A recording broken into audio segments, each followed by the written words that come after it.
আসসালামু আলাইকুম। আমি আছি কিশোরগঞ্জ সদর হাসপাতালে। তো গতকাল যে পাকুন্দিয়া যে পাগলা কুকুরে কামড়াইছে, অনেক রোগী সদরে আসতেছে। হ্যাঁ কাকা, আসসালামু আলাইকুম। সালাম আলাইকুম।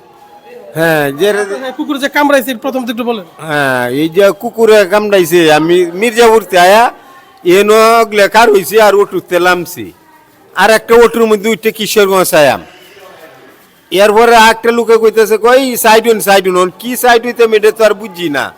আমি ঘুরাইন ধরছি আমার কুকুরে দু তিনটা লারা দেয়া কামড়ায়া এই যে করে কঠিন ভাবে কামড়ায়া ওরে লারা দিয়ে এই রক্তটা এখন পর্যন্ত বন্ধ হইতেছে গেছে কালকে থেকে উঠি 7টার সময় কামড় দিছে যারা হাসপাতাল গেছি গিয়ে দিয়ে আরো রুগী কুত্তার আমারটা তো পাকুন্দিয়া সদর হাসপাতালে। হ্যাঁ পাকুন্দা এই হাসপাতালে পাকুন্দা জেলা ও যে জেলাতে তো সদরে যে কামড়াইছে অনেক মানুষ অনেক মোটা মহিলা মনে 4 মন 5 মন উজু উঠব অনেক বড় শুনলাম, অনেক বড় কুকুরটা অনেক বড় লাল। হ্যাঁ অন্তত কি কইয়াম ওই যে অনেকটা ওয়া হইরে বুঝুন অনেকটা মোটা এই অতটুকু বাঘের মতন কুকুর শেষ পর্যন্ত কুকুরটা মারছে শালঙ্কা গ্রামে ফজরের টাইম আগে দিয়ে মারতে শুনলাম। তো এরকম অনেক রোগী কিশোরগঞ্জ সদরে আসতেছে যারা পাগলা কুকুরের কামড়ে। তো আশা করি যেন সকলে তাদের সুস্থ হয় এবং আমাদের কিশোরগঞ্জ পাকুন্দিয়া যারা স্বাস্থ্য সেবা নিয়োজিত আছে যেন তাদের ভ্যাকসিনের ব্যবস্থা করা হয় এবং যেন তারা দ্রুত সুস্থ হতে পারে সেজন্য সরকারের পদক্ষেপ নেওয়া দরকার। বৃদ্ধ মা ওনাকেও দুই পায়ে কুকুরে কামড়াইছে, তা আপনাকে এখন পর্যন্ত চিকিৎসা পান নাই? বাড়তে হেবে যেতাম দেখলাম যে ফাঁসা জায়গায় কামড়াইছে। পাকুন্দিয়া বাজারে কামড়াইছে আপনাকে? না বাইট আপনার বাড়ি কোন গ্রাম?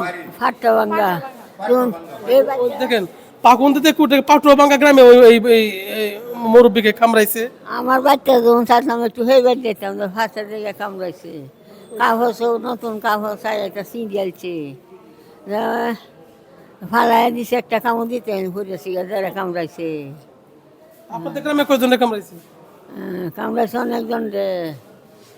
একটা পাগলা কুকুর আমাদের পাকুন্দি উপজেলায় পাটুয়াভাঙ্গা নারায়ণদি শহীদ ফুলেঘাট শালঙ্গা সহ কিশোরগঞ্জ সদরে আইছে। এই ভাই কিন্তু এই পাগলা কুকুরের এই ফুলেঘাট বাজার ভাই দুধ বিক্রেতা।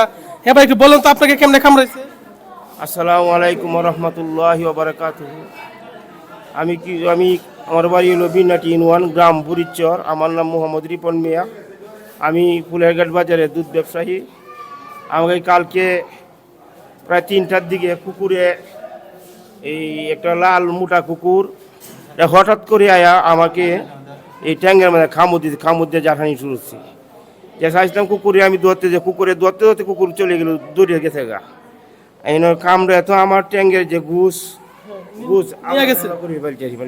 রক্ত করুন হয়েছে। হ্যাঁ বাঞ্চি এটা কালকে কামড় দিচ্ছে। এটা এখন আইসিতে বাড়িতে খোলা আছে। ওখানে তো মনে করেন যে পরিস্থিতি খুবই খারাপ।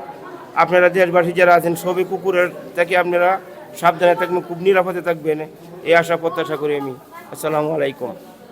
আমরা দ্রুত আশা করি যেন পাকুন্দিয়া কিশোরগঞ্জ সদর হাসপাতালে যেন দ্রুত এসব রোগীদের ভ্যাকসিনের ব্যবস্থা করা হয় এবং তারা দ্রুত চিকিৎসা পায়। এটা সরকারের কাছে আমাদের একটা আশা যেন প্রত্যেকটা রোগী এরকম কিশোরগঞ্জ সদর অনেক রোগী আসতেছে সকাল থেকে। সবার জন্য দোয়া করি, আল্লাহ পাক সবাইকে দ্রুত সুস্থতা কামনা করি। সর্বশেষ আমরা জানতে পারলাম যে শালঙ্কা হিরাসেমেনের গ্রামের মধ্যে এলাকাবাসী সেই কুকুরটাকে তারা ফজরের টাইমে কুকুরটাকে তারা মারতে পারছে। যাক শুকরিয়া।